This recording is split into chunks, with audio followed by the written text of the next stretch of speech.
New Mexico, 1945. There's a flurry of activity as military officials and scientists get themselves into order to witness something extraordinary. A few put on special welding goggles, even though it's only just after 5 in the morning. The minutes tick down until all has fallen quiet. And then, at 5:29 a.m., there's a blinding flash of light and a thunderous roar.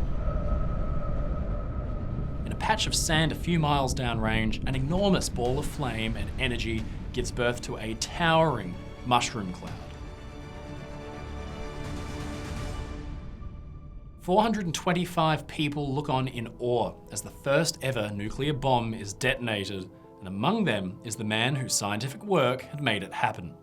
He had named the nuclear test Trinity after a line from a 17th century poem, but as the flash subsided and goggles were removed, the man was reminded of another, more ancient poem from the Hindu holy book. As the staff around him laughed, cried, or stood in silent awe, he recited the line in his head. I am mighty time, the great destroyer of worlds, and I have come here to destroy all people. The man's name was J. Robert Oppenheimer, and he and his team had just changed the world forever. Hello time travelers, I'm your friend Mike Brady, and this is the remarkable story of J. Robert Oppenheimer, the father of the atomic bomb. 1,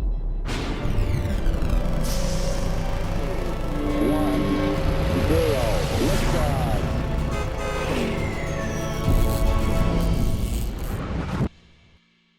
It's hard to imagine where somebody so influential as Oppenheimer could come from. History's full of movers and dreamers, doers and daredevils, and often they have surprising backgrounds or unusual childhoods that drove them into action. But in J.R. Oppenheimer's case, even though his work would eventually go on to change the face of the world and society forever, his background story is surprisingly straightforward. Julius Robert Oppenheimer was born on the 22nd of April 1904 to a family of Jewish German immigrants living in New York City. His family were wealthy thanks to his father's clothing business, and the young Robert grew up in luxury. However, there was a lonely childhood. Robert's mother was protective of the boy after his younger brother had died as an infant, and he spent most of his time at home with her. Here, he developed a passion for the sciences, becoming an amateur geologist and writing to local collectors. He was occasionally bullied by other children for not pursuing the same sports and games as the others that were his age, but it was clear to his parents that they had an exceptionally bright son, and they encouraged his interests. He managed to skip several grades at school and even convinced the curator of the Museum of Natural History to tutor him. In high school, he was top of his class in all of his subjects, from Latin and German to physics, and one friend recalled that he took on more classes than everybody else because he was just trying to keep himself occupied. The young Oppenheimer developed a deep love for the desert environment of New Mexico when he visited a friend's ranch there, and years later he'd purchased the ranch himself, renaming it Perro Caliente, or Hot Dog. In 1922, Oppenheimer attended Harvard and eventually settled on chemistry as a major after having tried basically everything the university had to offer. There could be no question of his academic brilliance, and after 3 years he graduated summa cum laude, making the dean's list, and was offered a graduate fellowship. But instead, Oppenheimer chose to travel to England and then Germany, studying advanced physics and earning his doctorate. By 1927, at just 23 years of age, Oppenheimer was back in the US, teaching between the California Institute of Technology and Harvard University.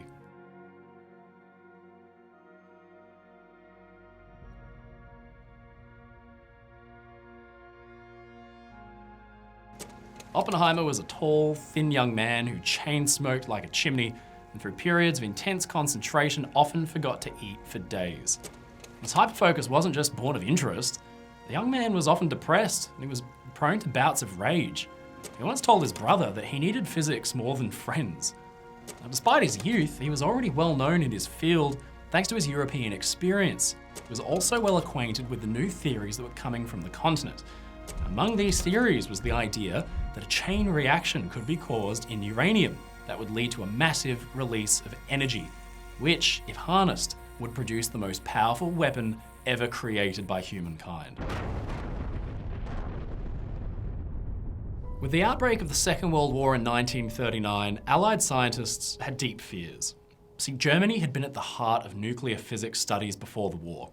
And if Nazi Germany's scientific community was able to turn the theoretical atom bomb into the real thing, then the war in Europe would be over and the swastika might fly across the globe. A group of atomic scientists contacted Albert Einstein and expressed their concerns. Now, Einstein in turn wrote a letter to American President Roosevelt with the concerns of the scientists and asking that the United States begin research of its own nuclear weapon. But the response was not impressive. And at first, the US government was reluctant to take it seriously. But then, in 1940, something was discovered that changed everything. Now, the theory behind the atom bomb had existed since the early 1930s among nuclear physicists, but it wasn't until 1940 that the atom bomb became not just theoretical, but an actual possibility. See, only uranium-235 was capable of producing the chemical reaction needed for actually producing the atom bomb, but that was a particularly rare form of the element. Then in 1940, two German physicists studying in Britain discovered a process for producing uranium-235 quickly and in quantities large enough to make building a bomb a viable option. The danger was immediately apparent. If the Nazis were able to discover this process as well, they might be able to make a bomb big enough to destroy London or any other European city. Word of the new discovery made its way to America, and the United States government was at last spurred into action. They established groups to study the possibility of the atomic bomb in 1940, and 2 years later, Dr. J. Robert Oppenheimer was brought on board. Now, the young physicist was quickly given control of the new secret weapons development program, codenamed the Manhattan Project. And he was given a single objective: build a bomb before the Germans did. His appetite for scientific advancement was voracious. He took to the task with absolute enthusiasm. Oppenheimer selected Los Alamos, a region of his beloved New Mexico, as the location for the secret laboratory and its support city.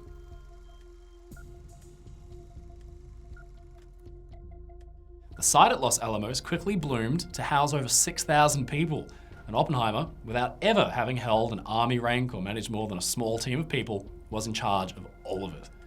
Now, for years, he and the other scientists at Los Alamos worked around the clock to find a way to build an atom bomb. By the 16th of July 1945, they had finally succeeded. The Trinity test was conducted in the New Mexico desert and ushered in the nuclear age.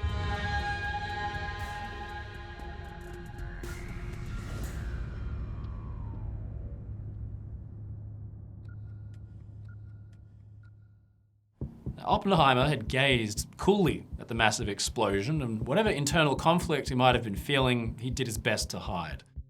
From the reports of witnesses, the only thing he said when he saw the explosion was, "I guess it worked." Fears of a Nazi nuclear bomb had been largely unfounded. Hitler had never invested enough resources to get the Nazi nuclear program off the ground in the first place, and his bloodthirsty regime had chased hundreds of highly influential scientists, physicists, and chemists away purely because of their Jewish heritage. In fact, the two German scientists who discovered the method for easy production of uranium-235 back in 1940 had actually fled Germany and even went to work for Oppenheimer and the Manhattan Project in America. Now, the scientists at Los Alamos had been eager to beat the Germans to the bomb. But then when the time came to actually use it on their other enemy, Japan, there was a sudden reluctance.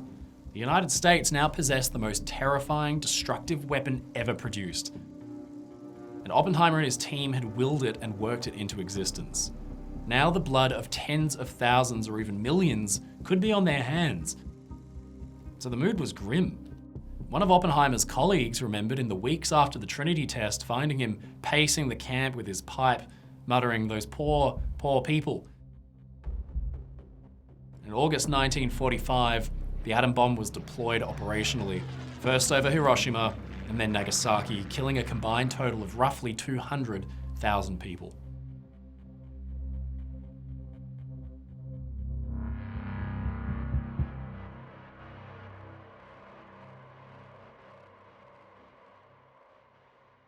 Oppenheimer was justifiably upset about the second atomic bombing at Nagasaki in particular. He felt that the use of a single bomb would be enough to convince the Japanese to surrender had they simply been given more time. He traveled to Washington to speak to President Truman and requested the bomb be banned, telling the president that, "I feel I have blood on my hands." President Truman was, to put it simply, unimpressed by this display of remorse. He kicked Oppenheimer out and told his secretary, "I don't want to see that son of a in this office ever again," and later called him a crybaby scientist. The atom bomb project was now well out of Oppenheimer's care, and his creation had a life of its own. Terrifyingly, it was now in the hands of the greatest military-industrial complex on Earth. Oppenheimer's intense desire to complete the project, followed by an equally intense regret at having done so, reflect the two sides of the man. Before the project was completed, he was the obsessive scientist who was given the chance to break barriers and invent something never before conceived of. But when it was finished, he was filled with deep regret and the horror that his scientific breakthroughs and achievements had led to the incineration of nearly 250,000 people. Immediately after the war, he began advocating for arms control, going so far as to suggest that the Soviets be allowed to collaborate with the Americans on nuclear weapons, and that the bombs be banned like poison gas had been after the First World War. Now, he deeply feared that the nuclear arms race between the Soviet Union and the United States, because he more than anybody understood the full destructive potential of the atomic bomb. But when his efforts to share control of nuclear power failed, he became despondent. He also knew that America's sole control of nuclear power wasn't going to last, telling Times magazine in 1948 that our atomic monopoly is like a cake of ice melting in the sun. His vision was prophetic. In 1949, the Soviet Union tested a nuclear bomb of their own, and the dynamic of power in the world was forever changed. With the loss of their nuclear monopoly, the US military was no longer satisfied with the state of their nuclear arsenal. They needed bigger and better bombs right away, and set about the creation of the hydrogen bomb.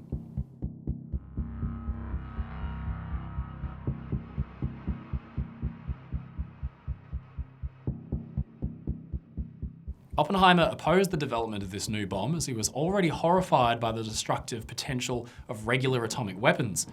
A hydrogen bomb was hundreds of times more powerful, and he refused to take part in the development and encouraged other scientists to boycott the program as well.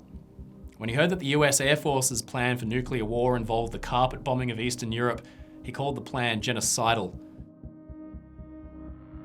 He was particularly concerned about the threat of nuclear terrorism, once saying that in the modern world, a single man was capable of destroying New York with a briefcase. Around the same time, Oppenheimer was labelled as a security risk by the Eisenhower government as a result of his opposition to nuclear war, and with some previous left-wing activism during the Great Depression. This was an era of great mistrust and scapegoating. Oppenheimer had his security clearance revoked, and he was removed from his authoritative positions. This only further cemented his opposition to nuclear weapons. He was particularly critical of the American war planners for their willingness to kill millions of people as part of a standard plan of attack.